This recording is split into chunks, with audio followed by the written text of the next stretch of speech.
Hello again, everybody. This is John with BestPriceNutrition.com. Today we have the National Educator for Garden to Life, Jay Bouquet, with us. Today we're going to cover Raw Cleanse from Garden to Life, and we're going to kind of touch on the topic of detoxification and cleanses. A lot of supplement users feel that every so often they want to cleanse the body, whether it be the GI tract or some specific organs. So how would you define a cleanse? Well, there's sort of two ways to look at cleanses. One, you can look at it as sort of any strategy, whether it's dietary or supplemental, that's designed to sort of allow the body's internal purification and elimination channels to really do what they do best, and that's remove and eliminate substances from the body that really aren't supposed to be there. Okay.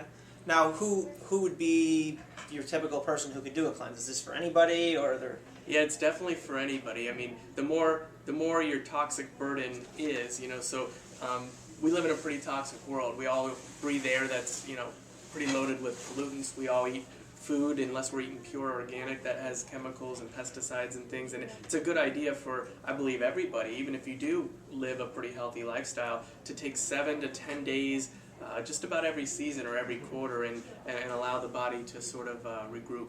Okay. Now, sometimes when people hear the word cleanse and we start talking about them, they think, oh boy, I better be near a bathroom or something like that, because they associate it with laxatives and stuff. Sure. So I guess let's delve into the raw cleanse specifically and kind of go through the steps and explain, kind of dispel some of those myths, if you will, that you're going to have to be near the bathroom for the whole week or something. Well, I mean, technically, your liver and your kidneys are your primary sort of like garbage disposals or toxic waste dumps, where all day, every day, you've got enzyme systems that are working overtime to concentrate and kick out things that aren't supposed to be there. And the exit strategy for the liver, for example, is through the gastrointestinal tract. So at that point, it's important to as quickly and efficiently remove that stuff from the GI tract. And there's two kinds of laxatives. There's stimulant laxatives, which tend to be herbal in nature, like Cascara sagrada or Senna.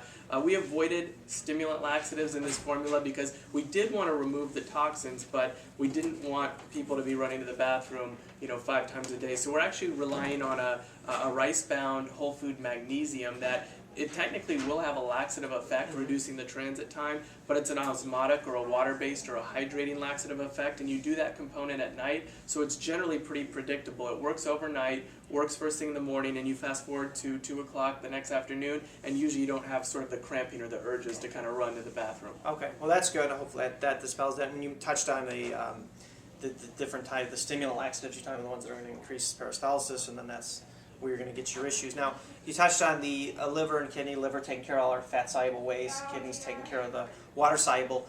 What in this product, I see we have 3 different, we can actually open it up and kind of get into the nitty-gritty of what's doing what for kind of what organs. Sorry, we got a little sticky on Absolutely. here. So the first component of the product is called Organ Detox, and it's a capsule you do 3 twice a day with breakfast and with lunch. And there are components like raw milk thistle extract, cracked wall chlorella. These are things that are assisting the liver in terms of its ability to biotransform and excrete toxins that have accumulated due to exposure. But then we've got a melon-derived antioxidant complex, superoxide dismutase and catalase, which are actually enzymes that help the body break down internally generated waste products or toxins that we're always going to produce in response to exposure and normal metabolic processes. So this is the part that supports liver and to a lesser extent kidney detoxification. Okay, and now I see the packets, which are listed as step 1, the raw cleanse, the toxin defense. Yeah, it is technically step 1, but I typically talk about it last because as good as it is for detoxification, it actually helps to really set up a barrier and support the defenses of allowing toxins that come in, especially orally, from getting into our system. So this is actually a probiotic component. So there's 2 different organisms that actually cleanse the entire GI tract. So digestion begins in the mouth, and this is a very significant barrier or point of entry for especially bacterial and viral toxins. So what you do with this packet of powder is you put it in your mouth with a little water, you swish it around for 45 seconds, and you swallow, and you're providing probiotic organisms that colonize throughout the entire GI tract and support the detoxification and elimination processes, but also help set up a barrier and a safeguard that prevent toxins from going further down. Yeah, I think a lot of times people overlook the mouth, and then I know that before you go to the dentist, for instance, to get a cleaning, you have to make sure that if you have any history of heart disease or any cardiovascular problems because they're going to release a lot of those bacteria, which can end up, causing infection. Yeah, your oral cavity, it's like your gut, a lot of people are realizing, hey, we've got good and bad bacteria in our gut. For optimal gut health, we want more good than bad. You got a whole different ecosystem going on in the oral cavity, and for optimal oral health, you want more good than bad. Yeah, it's often overlooked, but you got to take care of. It starts, like I said, with your mouth all the way through. So, and I personally, the immune system really begins with the GI tract. I think sometimes, we overlook that. We don't seem to make that association sometimes. Yeah, they call it gut-associated lymph tissue. They say 70% by weight of all our immune tissue resides in our gut. So there you go. Now, step 3, or I guess you would call this step 2, the digestion and elimination. Not to be confusing, because these are numbered on the box. It is step 3 because you're doing it at night before you go to bed, and we touched on this earlier. So once your liver has kicked out this stuff into the gut, it could be excess cholesterol, it could be small amounts of metals. It's fiber's job to really bind to that stuff and help us eliminate it as quickly and efficiently as possible. So this actually contains fiber from 3 whole food sources. They're very gentle fibers, but they're also very nutritious whole food fibers. Those are helping to bind some of the toxins, and then we've got the magnesium component to provide assistance with elimination. It would be a laxative effect, but it would be a more gentle sort of osmotic or hydration-based laxative effect than so stimulant. Mm-hmm. Now, what if somebody, you read sometimes somebody who's not used to any fiber, so they have a bad diet in general, should they start with maybe a little bit less of a dosage on this, or should they be okay where they wouldn't get the gas pains? If there's any kind of gastrointestinal issues or upset, which is going to vary from person to person, if there's one part of the formula to sort of back off a little bit on to see if you can find a level that agrees with you, it's going to be this part. Okay. So yeah, that wouldn't be a bad idea. And that, I think, relates to the cell walls sometimes, that they take time, in the gut, they take time sometimes to adapt to higher fiber diets, I just like to think that sort of any time that the gut, if it's not used to seeing from the diet a bunch of probiotics or a bunch of enzymes or a bunch of fiber, sometimes the gut reaction can be what's going on here, and things sort of get backed up, or sometimes things can kind of go right through you. Gotcha. It can go either way. And I think if that's happening, it's kind of telling you that it needs to happen, because your body's reacting because, you're not putting poison into yourself. You're clearly doing something right. So hopefully that effect doesn't ward people off from actually finishing the process. If you do feel a little bit that way, kind of give it a chance to work, because you do need that if that's happening. At least that's what I like to think.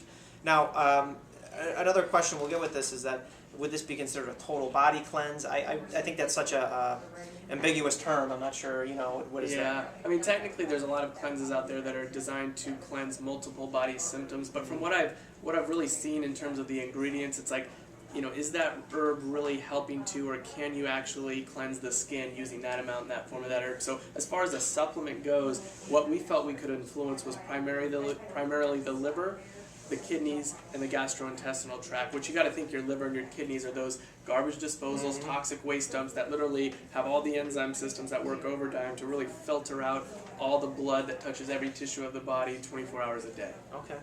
Well, that's important, so that's definitely a good start. Now, another thing is, upon one way that I like to think of this, and I tell people, as we've kind of discussed this, is a layman's way of putting this, is almost like putting a scrub brush in your GI tract. Is kind of what you're doing to kind of clean it out a little bit, because sometimes we like to think of things as physically, like you brush your teeth. It's like, okay, I'm removing it. Obviously, we can't stick a brush down our GI tract, so that's kind of sometimes how fiber. Yeah, especially the fiber component. It is very cleansing from a mechanical sort of scraping sort of aspect, but also the probiotics and the fiber themselves can actually help to eliminate certain kinds of waste, and they actually set up in an environment that is favorable to digestion and to the immune system functioning properly, and to the bad bacteria not taking a stronghold, or even bad yeast for that matter. Gotcha. Because you do have resources available in the GI tract, so sometimes one last thing before I get to that point, actually, I want to cover is raw. We've discussed this in other videos. What does it mean for this to be raw?